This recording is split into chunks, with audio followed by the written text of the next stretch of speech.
मुझे पर्सनली लगता है कि सीबीएसई वाले एफपीएस को देखकर पेपर बना रहे हैं। हंसना पक्का सीरीज का ऑरा ही अलग। हर सवाल का जवाब फंसना पक्का है। ये नहीं देखा तो क्या देखा। स्वागत है ह्यूमैनिटीज की नंबर 1 क्वेश्चन आंसर सीरीज में। Boom, secondary activities. इस एक वीडियो को देख लो, सारे क्वेश्चन, सारे आंसर्स, पूरा चैप्टर बहुत अच्छे से हो जाएगा। Explain the term manufacturing and 3 features of manufacturing. अब हो सकता है क्वेश्चन सिर्फ इतना आ जाए, सिर्फ फीचर्स पूछ ले, ये पूछ ले, तो कैसे भी क्वेश्चन आएगा। सबसे पहले ये तो बता ही देना ना कि मैन्युफैक्चरिंग होता क्या है। एक छोटा सा एक लाइन का इंट्रोडक्शन आप ऐड कर सकते हैं कि मैन्युफैक्चरिंग का मतलब होता है कि हम रॉ मटेरियल को फिनिश्ड गुड्स में या फिर सेमी फिनिश्ड गुड्स में कन्वर्ट कर रहे हैं। ये हम करते हैं machines, tools, power, human labour का यूज करके, जिसको हम बुलाते हैं मैन्युफैक्चरिंग। अब ये जो गुड्स हैं वो यूजुअली हम देखेंगे कि लार्ज स्केल में फैक्ट्रीज में प्रोड्यूस होते हैं, सेल के लिए प्रोड्यूस किए जाते हैं, मार्केट के लिए। अब अलग अलग टाइप्स की मैन्युफैक्चरिंग की हम बात करेंगे, इंडस्ट्रीज की, सब चीज की हम इस चैप्टर में डिटेल में बात करेंगे। ये हम बेसिक एक जनरल कॉन्सेप्ट को समझ रहे हैं। मैन्युफैक्चरिंग में हमें रेंज देखने को मिलती है, सिंपल हैंडीक्राफ्ट से लेके कॉम्प्लेक्स इंडस्ट्रीज जैसे कि आयरन एंड स्टील हो गई, ऑटोमोबाइल्स, कंप्यूटर, स्पेस टेक्नोलॉजी, पूरा एक स्पेक्ट्रम है। ये जो पूरा चैप्टर है उसी पे बेस्ड है। अब कुछ फीचर्स जो हमें इसके देखने को मिलते हैं, सबसे पहले ये हेडिंग्स आप याद रख सकते हैं। Use of power and machinery. Manufacturing में जनरली हमें मशीन्स का, पावर, इलेक्ट्रिसिटी, फ्यूल का यूजेज देखने को मिलता है। ये क्यों होता है इसका usage? Specially with increasing technology इनका हम यूज कर रहे हैं for faster manufacturing, efficient production as compare to जो पुराने जमाने का मैनुअल वर्क था उसके कंपैरिजन में। सेकेंड हेडिंग आप याद रख सकते हैं, mass production of goods. Goods को बड़ी बड़ी इंडस्ट्रीज में लार्ज क्वांटिटीज में प्रोड्यूस किया जाता है, जो आइडेंटिकल शेप, साइज और क्वालिटी के होते हैं। अगर आप आइडेंटिकल शेप साइज और क्वालिटी के बहुत सारे बनाओगे तो उसके लिए आप इंडस्ट्री सेटअप कर सकते हो, मैन्युफैक्चरिंग को ऑटोमेट कर सकते हो। एंड हेंस ये किया जाता है कार्स बनाने के लिए या फिर क्लोथ्स बनाने के लिए, इलेक्ट्रॉनिक आइटम्स बनाने के लिए। स्पेशलाइज्ड लेबर वर्कर्स जो इस सेक्टर में काम करते हैं उनमें हमें देखने को मिलता है कि they are usually trained to perform a specific task जो प्रोडक्शन में काम में आता है। प्रोडक्शन के प्रोसेस का कोई काम होता है जो वो कर रहे होते हैं। डिवीजन ऑफ लेबर हमें देखने को मिलता है इन इंडस्ट्रीज में, ताकि एफिशिएंटली इस मैन्युफैक्चरिंग के प्रोसेस को किया जा सके कि एक बंदा जो यही काम कर रहा है, फिर एक बंदा जो ये काम कर रहा है, एक बंदा जो प्रोसेसिंग का ये काम कर रहा है। It ensures quality of good and efficiency of production. Conclusion यहाँ पे आप लिख सकते हैं कि जो मैन्युफैक्चरिंग है वो किसी भी इकोनॉमी के लिए बहुत ज्यादा इंपॉर्टेंट होता है। इसमें employment generation, production of goods and industrial growth के फीचर्स हमें देखने को मिलते हैं। Discuss the characteristics of modern large scale manufacturing. अब मॉडर्न लार्ज स्केल मैन्युफैक्चरिंग के क्या क्या स्पेसिफिकेशंस हैं? सबसे पहले specialization of skills, methods of production. Production जो है वो लार्ज स्केल में होता है। हमने पीछे ये पॉइंट देखा, लार्ज स्केल में होता है। हर एक जो परफॉर्मर है, हर एक जो वर्कर है वो स्पेशल टास्क रिपीटेडली परफॉर्म करता है। इससे स्टैंडर्डाइजेशन ऑफ प्रोडक्ट हो पाता है, कॉस्ट लोअर हो पाती है, एफिशिएंसी अप हो पाती है। अगर ये टी शर्ट कोई एक जन इंसान बैठेगा एक बनाने के लिए तो उसको बहुत टाइम लगेगा, लेकिन मशीनों में आजकल ये एक झटके में आराम से ऐसे ऐसे ऐसे बनती हैं।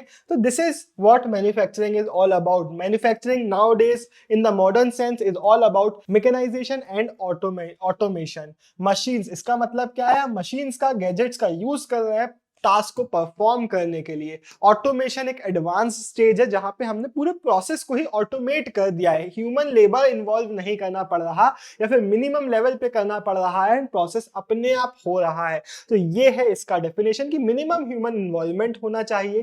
कंप्यूटर कंट्रोल या फिर ऑटोमेटिक फैक्ट्रीज हम यूज करते हैं स्पीड और एक्यूरेसी को अप करने के लिए। टेक्नोलॉजिकल इनोवेशन, ये एक मेजर फीचर है हमारे मॉडर्न डे मैन्युफैक्चरिंग का। जितना ज्यादा R&D होता है, रिसर्च एंड डेवलपमेंट होता है, नए मेथड्स ऑफ इंप्रूवमेंट आते हैं, नया टेक्नोलॉजी आता है जिससे हायर क्वालिटी कंट्रोल, वेस्ट को हम रिड्यूस कर पाते हैं, पोल्यूशन भी हम मेंटेन कर पाते हैं। And hence R&D is very essential. इससे efficiency and productivity and sustainability हर एक चीज को हम प्रमोट कर सकते हैं।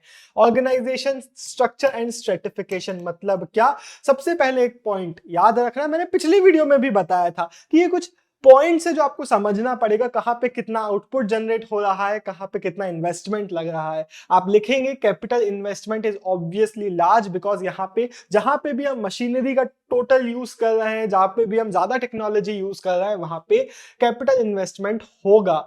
यहाँ पे प्लस बिग ऑर्गेनाइजेशंस हैं, मैनेजरियल स्टाफ आपको चाहिए, ब्यूरोक्रेसी आपको चाहिए, ताकि कोई पोजीशन में लोग हो जो डिसीजन मेकिंग करें, जो मैनेज करें हर एक चीज को। यहाँ पे हमें डिवीजन ऑफ लेबर, स्ट्रेटिफिकेशन देखने को मिलता है। कोई मैनेजरियल पोजीशन पे होता है, कोई वर्किंग पोजीशन में होता है जहां पे वो एक अपना स्पेसिफिक काम रिपीटेडली कर रहा है। तो ये एक लेबर का डिवीजन हमें देखने को मिलता है मैन्युफैक्चरिंग इंडस्ट्रीज में। अब यहाँ पे एक बहुत इंटरेस्टिंग क्वेश्चन आया है, जिसको मैंने अपने जो कॉमर्स वाले दोस्त है ना उनको भी भेजा, जो हमेशा बोलते थे कि अरे आर्ट्स में तो तुम लोग बस कुछ भी मन से लिख के आ जाते हो। मैंने बोला कि लिख, अब यहाँ पे क्या लिखेगा। क्यों? क्योंकि यहाँ पे क्वेश्चन क्या पूछ रहा है, throw some light on the terms manufacturing industry and manufacturing industry. क्या सेम नहीं है? ये आपके एनसीईआरटी का एक बॉक्स है जिसमें एक मैन्युफैक्चरिंग इंडस्ट्री और एक मैन्युफैक्चरिंग इंडस्ट्री को एक्सप्लेन किया गया है। यहाँ पे दो टर्म्स है, मैन्युफैक्चरिंग और इंडस्ट्री, जिसको आपको समझना होगा। क्वेश्चन आ सकता है मैन्युफैक्चरिंग और इंडस्ट्री पे लाइट थ्रो करो, कैसे भी वो टर्म आए, कैसे भी वो क्वेश्चन आए, आपको कैसे समझाना है उसको हम देख लेते हैं। पहले मैं आपको कॉन्सेप्ट समझा देता हूं। मैन्युफैक्चरिंग टर्म, जहां पे हमें पहला वाला क्वेश्चन में मैन्युफैक्चरिंग इंडस्ट्री देखने को मिल रहा है, यहां से हम रेफर कर रहे हैं मैन्युफैक्चरिंग के प्रोसेस को। जब हम कोई चीज बना रहे हैं उसको हम रेफर कर रहे हैं इस वाले मैन्युफैक्चरिंग इंडस्ट्री से।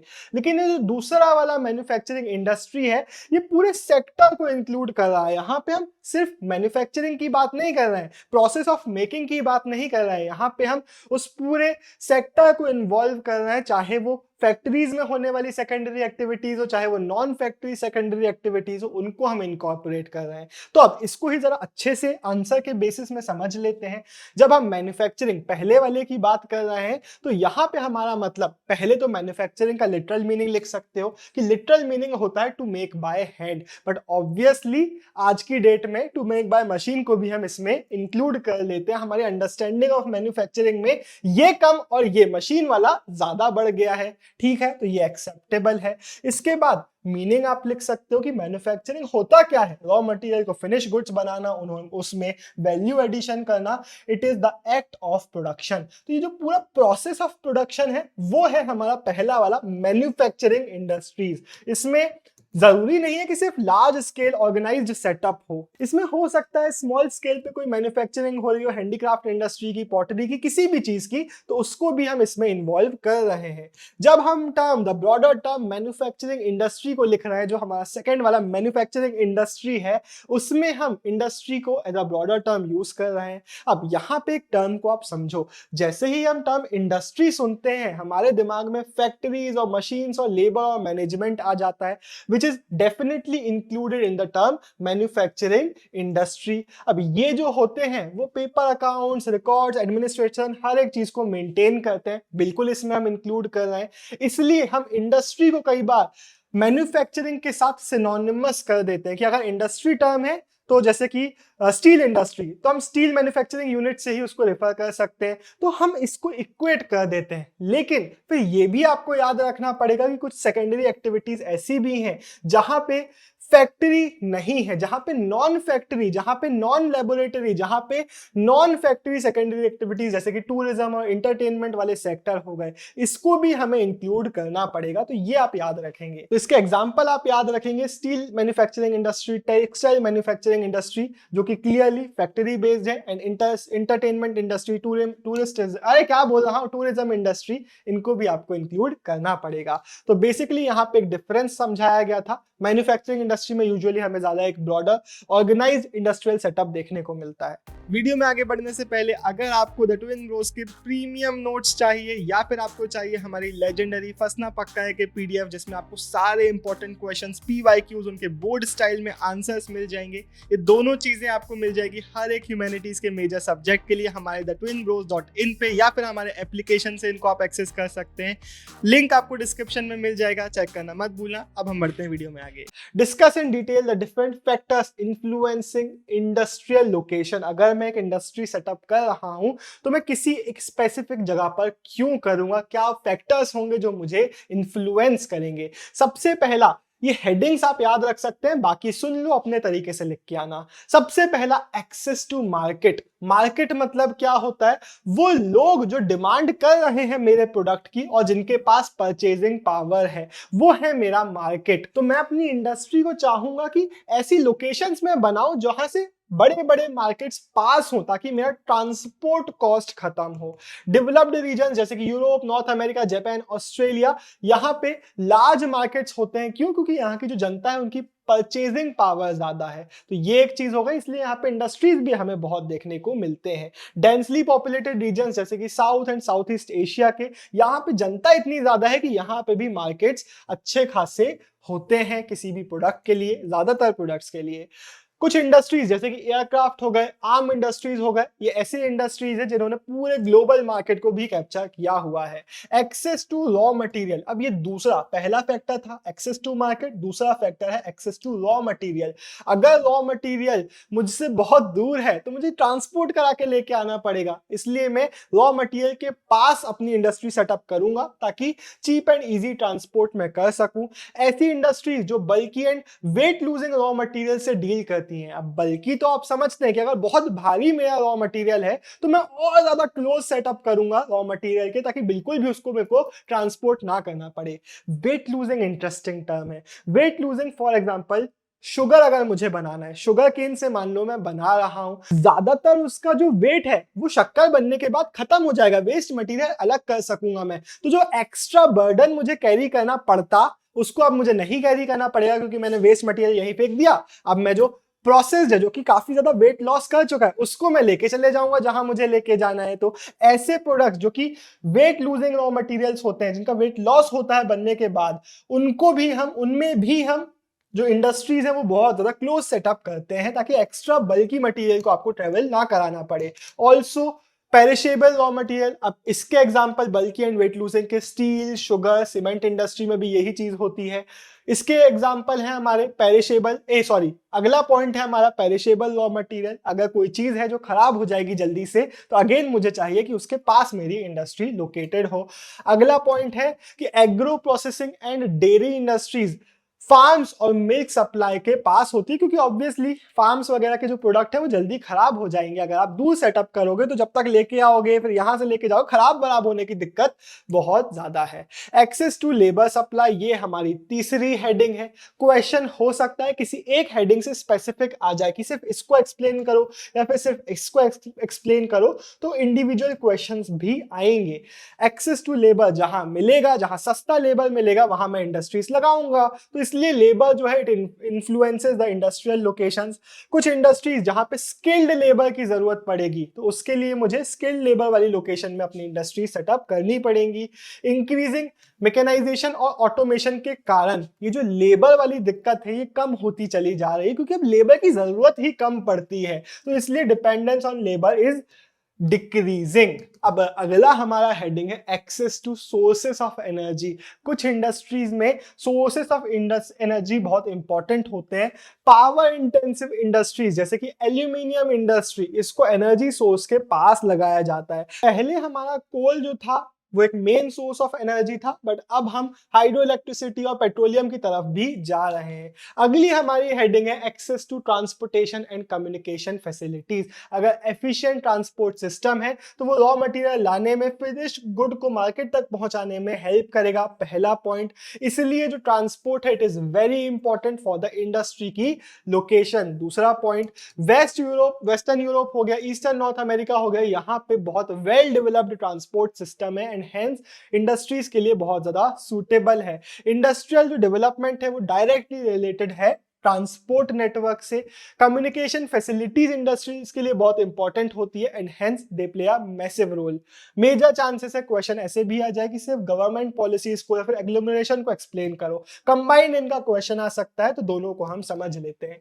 गवर्नमेंट पॉलिसीज गवर्नमेंट क्या करेगी, रीजनल डिस्पैरिटीज को कम करने के लिए बोल देगी कि यार वो पिछड़ा सा रीजन है, वहां पे अगर आपको इंडस्ट्री सेटअप करना है तो आपको बहुत इजीली हम लाइसेंसिंग वगैरह प्रोवाइड कर देंगे, वहां पे हम आपको टैक्स इंसेंटिव दे देंगे। इस तरीके से गवर्नमेंट इंसेंटिव्स प्रमोट कर सकती, प्रोवाइड कर सकती है एंड डेवलपमेंट को बैलेंस आउट करने के लिए प्रमोट कर सकती है कि उन रीजन्स में, underdeveloped backward regions, tribal regions में आप इंडस्ट्री सेटअप करो। तो गवर्नमेंट बहुत डायरेक्टली इन्फ्लुएंस करती है एंड गवर्नमेंट के डिसीजन के हिसाब से कई बार वो किस जगह पर इंडस्ट्री खुलवाना चाहती है वो इन्फ्लुएंस डाल सकती है उस चीज पे। एग्लोमरेशन मतलब होता है किसी एक जगह पर क्लस्टर होना। तो एग्लोमरेशन इकोनॉमीज का मतलब है अगर एक जगह पर बहुत सारी इंडस्ट्रीज है तो उसको हम एक इंडस्ट्रीज का एग्लोमरेशन बोल सकते हैं। अब क्यों इंडस्ट्रीज ऐसी जगह पर जाएंगी जहां पे बहुत सारी इंडस्ट्रीज ऑलरेडी हैं? क्योंकि एग्लोमरेशंस के बेनिफिट्स मिलते हैं आपको, सारी इंडस्ट्रीज वहीं पे, तो आपको कॉस्ट सेविंग होगी इंटर इंडस्ट्री लिंकेजेस के कारण। मान लेते हैं आपकी कोई और इंडस्ट्री जो आपको रॉ मटेरियल प्रोवाइड करती है, कोई और इंडस्ट्री जो आपको कोई सर्विस प्रोवाइड करती है या फिर कुछ और प्रोवाइड करती है, तो पास पास सब रहेगा तो उसके बेनिफिट्स मिलते हैं। तो ये सारे रीजंस आप इसमें लिख के आ सकते हैं।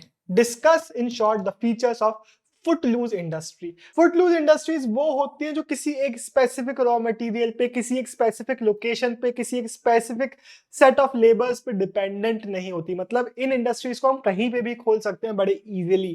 तो ये कहीं पे भी खुल सकती हैं, किसी स्पेसिफिक रॉ मटेरियल पे डिपेंडेंट नहीं होती। मेजरली इनके जो कंपोनेंट्स हैं, इनके जो रॉ मटेरियल्स हैं, कहीं पे भी बहुत इजीली अवेलेबल होते हैं, तो कहीं से भी मिल जाते हैं।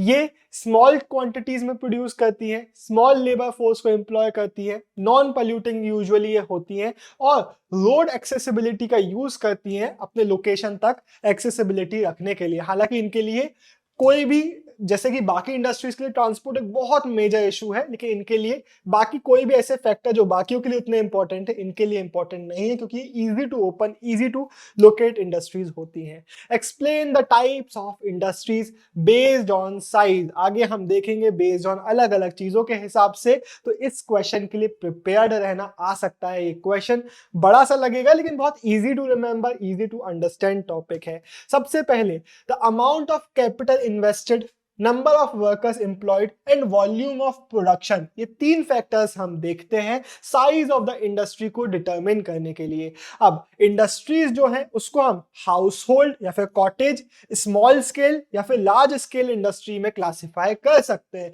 हो सकता है क्वेश्चन ये ही पूछ ले कि हाउस होल्ड या फिर cottage industry versus small scale industry define करो, एंड ये क्वेश्चन बहुतों को लटका देगा, तुम अच्छे से सुनना। हाउस होल्ड इंडस्ट्री क्या होती है? Smallest type of manufacturing unit है। क्यों? क्योंकि इसमें प्रोडक्शन घर में ही कर लेते हैं। मैं आर्टिजन हूं, मैं अपने घर में ही प्रोडक्शन कर रहा हूं, तो मैं हूं एक कॉटेज मैन्युफैक्चरिंग वाला। अब इसमें लोकल रॉ मटेरियल को ऑब्वियसली यूज किया जाता है, सिंपल टूल्स को, बहुत लैक ऑफ मशीनरी होती है, एंड फैमिली मेंबर्स को ही मैं काम पे लगा लेता हूं कि आ जाओ यार, पार्ट टाइम इन्वॉल्वमेंट दे दो अपने लेबर का। यहाँ पे प्रोडक्ट्स जो होते हैं वो ऑब्वियसली, अब मैं अपने घर में ही प्रोडक्शन कर रहा हूं तो मैं बहुत मैसिव लेवल पे नहीं कर पाऊंगा, तो सेल्फ कंजम्पशन के लिए, लोकल सेल के लिए, बार्टर के लिए कई बार किए जाते हैं। Low capital and limited transport requirement obvious, low commercial importance obvious. Common products इनके जो होते हैं वो है food stuff, fabrics, mats, containers, tools. मेरी एक दोस्त है जिसने मुझे बना के दिया है, मैं बता रहा, ये मेरी दोस्त ने बनाया है, ये भी मेरी दोस्त ने बनाया है, वो इनको बेचती भी है। तो अब ये क्या कर रही है? वो अपने घर से प्रोडक्शन कर रही है, and it is a cottage industry जो छोटी सी वो चला रही है। तो इसमें furniture, shoes, figurines, pottery, bricks, leather goods को भी प्रोड्यूस किया जाता है। ज्वेलरी, गोल्ड, सिल्वर, ब्रॉन्ज की, बैम्बू, वुडन हैंडीक्राफ्ट्स भी प्रोड्यूस किए जाते हैं। अब स्मॉल स्केल मैन्युफैक्चरिंग, इनमें सबसे की डिफरेंस यही है कि यहाँ पे जो प्रोडक्शन है वो वर्कशॉप में होगा, आउटसाइड द होम। पास में हो सकता है आपके घर के, बट एक कारखाना है, एक वर्कशॉप है जहां पे आपका प्रोडक्शन हो रहा है। लोकल मटेरियल्स यहां पे भी यूज किए जाएंगे। एम्प्लॉयमेंट के लिए यहां पे सिंपल पावर ड्रिवन मशीन्स का यूज हो सकता है, एकदम लो स्केल पे मशीनरी यूज हो सकती है, एकदम इंटेंसिव मशीनरी यूजेज नहीं होता। यहाँ पे सेमी स्किल्ड लेबर को हायर किया जाता है, तो घर वालों का काम नहीं है, यहाँ पे सेमी स्किल्ड हायर किए जाते हैं। तो ये डिफरेंशिएटर्स है जो आपको याद रखना है। ये एम्प्लॉयमेंट प्रोवाइड करते हैं locally, and local purchasing power को भी प्रमोट करते हैं। लेबर इंटेंसिव ही होते हैं, जैसे कि पुराना वाला हो गया, and India, China, Indonesia, Brazil जैसी कंट्रीज में ये डेवलप बहुत ज्यादा हुआ है। लार्ज स्केल मैन्युफैक्चरिंग, अब ये क्लियरली एक अलग क्वेश्चन है, इसका भी क्वेश्चन आ सकता है। कंपैरिजन में आप एक टेबुलर फॉर्म बना सकते हैं, ऐसे जैसे लिखा है ऐसे लिख सकते हैं। इसमें गुड्स लार्ज मार्केट के लिए प्रोड्यूस होते हैं, अलग अलग वेरियस रॉ मटेरियल और ह्यूज एनर्जी रिक्वायरमेंट इनका होता है। स्पेशलाइज्ड वर्कर ये एम्प्लॉय करते हैं। Advance technology, assembly line, mass production किया जाता है काफी एफिशिएंटली प्रोडक्शन को करने के लिए। अक्सर लार्ज कैपिटल इन्वेस्टमेंट, पिछले 200 सालों में बहुत ज्यादा ये डेवलप हुआ है। लार्ज स्केल इंडस्ट्रीज का जो डेवलपमेंट था वो यूरोपियन कंट्रीज में हुआ था, यूनाइटेड किंगडम, यूएसए में भी वो फैला, north eastern USA, now spread across the world, हर जगह पर फैल रहा है। लार्ज स्केल इंडस्ट्रियल रीजन्स दो टाइप के हैं, ये आप याद रखेंगे, ज्यादा डिटेल्स नहीं है, बस सुन लो। एक है traditional large scale regions and high technology industrial region. High technology large scale industrial regions, जो traditional large scale industrial regions हैं, ये डेवलप्ड कंट्रीज में ही हमें देखने को मिलते हैं। जो high technology large scale industrial regions हैं, ये कंपैरेटिवली लेसर डेवलप्ड, जो डेवलपिंग कंट्रीज वगैरह है वहां पे भी हमें मेनली देखने को मिलते हैं। इंडस्ट्रीज जो है वो house hold, small scale, large scale, हमने तीनों देख लिया। Explain different industries based on inputs या फिर रॉ मटेरियल के बेसिस पे। अब सबसे पहले आ गया एग्रो बेस्ड, अगेन हेडिंग याद करते जाओ, फ्लोचार्ट बना सकते हो, बाकी याद रहेगा। एग्रो बेस्ड ऑब्वियसली जहां पे एग्रीकल्चर फार्म्स का जो आउटपुट है, जो रॉ मटेरियल्स है, वो यहां से आते हैं। कन्वर्ट, जो फार्म के प्रोड्यूस है उनको ये फिनिश्ड गुड्स में कन्वर्ट करते हैं रूरल या फिर अर्बन मार्केट के लिए। मेजर एग्रो बेस्ड इंडस्ट्रीज कौन से हैं? Food processing of sugar, pickles, fruit juices, beverages, tea, coffee, cocoa, spices, oils and fats, textile, rubber etcetera. अगला है हमारा मिनरल बेस्ड, तो एग्रो बेस्ड, अब मिनरल बेस्ड, ऑब्वियसली वो इंडस्ट्री जिनका minerals as raw material use करते हैं। अब इनके लिए हमने अलग चैप्टर में पढ़ा है ना, फेरस मिनरल्स यूज कर सकती हैं, आयरन एंड स्टील इंडस्ट्रीज के एग्जांपल हो गए। नॉन फेरस मिनरल्स के एल्यूमिनियम, कॉपर, ज्वेलरी इंडस्ट्रीज हो गए, और नॉन मेटेलिक के हो गए सीमेंट एंड पॉटरी। ये दोनों है मेटेलिक, ये है नॉन मेटेलिक। अगली है हमारी इंडस्ट्री केमिकल बेस्ड इंडस्ट्री। अब इसमें केमिकल विल बी द हमारा, they use natural chemical minerals. Chemical based industry, chemical हमारा रॉ मटेरियल होता है। अब इसमें क्या आएगा? Petrochemical industry using petroleum, industries जो कि सॉल्ट, सल्फर एंड पोटैश पे बेस्ड होती है। इनके जो रॉ मटेरियल हैं फ्रॉम कोल एंड वुड से आ सकते हैं। प्रोडक्ट जो ये प्रोड्यूस करते हैं इसमें आते हैं सिंथेटिक फाइबर्स, प्लास्टिक्स एटसेट्रा। अगला है हमारा फॉरेस्ट बेस्ड इंडस्ट्रीज। ये बहुत इजी है, बस एग्जांपल्स याद करते जाना इन सारे के, बाकी तो मन से लिख सकते हो आप। Forest based industries raw material जो फॉरेस्ट से आते हैं उनको यूज करते हैं। Example timber. टिम्बर और लकड़ी में अंतर क्या होता है? जब हम टिम्बर टर्म यूज कर रहे हैं तब हम उसको लकड़ी की ही बात कर रहे हैं जिसका किसी मैन्युफैक्चरिंग में यूज किया जा रहा है। Timber for the furniture industry, wood, bamboo, grass for the paper industry, lac for the lac industry. Animal based, जिनका रॉ मटेरियल एनिमल से आता है। Leather for leather industry, wool for woollen textile. Ivory, ivory मतलब जो हाथी की tusk होती है, फ्रॉम एलिफेंट टस्क। कंक्लूजन कि अलग अलग बेसिस पे हो सकता है, इसको एक बार पढ़ लो, रिवाइज कर लो। Agro based, mineral based, chemical based, forest based, animal based industries हमने सारे देख लिए। Discuss in detail industries based on. अब अगला क्वेश्चन क्या है? आउटपुट या फिर प्रोडक्ट के बेसिस पे क्या डिफरेंशिएशन है, क्या क्लासिफिकेशन है, उसको एक्सप्लेन करो। तो आउटपुट के बेसिस पे दो टाइप्स, बेसिक इंडस्ट्रीज एंड हमारा consumer good industries. Basic industries क्या प्रोड्यूस करती है? ये जो प्रोड्यूस करेंगी वो डायरेक्टली तुम अपने मुंह में नहीं चबाओगे। मतलब क्या? Produce goods that are used as raw materials by other industries. की मैंने प्रोड्यूस किया, अब मैं तुमको बेचना ही ना हूं खाने पीने के लिए, यूज करने के लिए नहीं, मैं किसी और इंडस्ट्रीज को दे रहा हूं कुछ और प्रोडक्ट को बनाने के लिए। अब इसका एग्जांपल याद रखो, आयरन एंड स्टील इंडस्ट्री का जो प्रोडक्ट है आयरन एंड स्टील, वो तुम डायरेक्टली यूज नहीं करो, किसी और इंडस्ट्री के पास जा रहा है, ये इंटरमीडिएट गुड्स बना रहे हैं, तो उनका गया आयरन एंड स्टील गया मशीन्स बनाने के लिए, मशीन्स गए टेक्सटाइल इंडस्ट्री में। तो ये क्या शोकेस कर रहा है, टेक्सटाइल ने जो बनाया क्लोथ्स वो कंज्यूमर्स के पास आया। तो ये जो ऊपर के इंटरमीडिएट गुड्स थे ये क्या दिखा रहे हैं, ये बेसिक इंडस्ट्रीज के एग्जांपल्स दिखा रहे हैं। अगला है कंज्यूमर गुड इंडस्ट्रीज, बेसिकली वो जो डायरेक्टली वो प्रोडक्ट बना रहे हैं जो कंज्यूमर्स यूज करने वाले हैं, जैसे कि तुम्हारा मुंह में जाने वाले bread and biscuit, T, soap, कहीं और जाने हाथ में जाने वाले सोप एंड टॉयलेटरीज, पेपर जिसमें तुम लिख रहे हो, टेलीविजन जिसमें तुम देख रहे हो। अगला question, explain in detail the different type of industries based on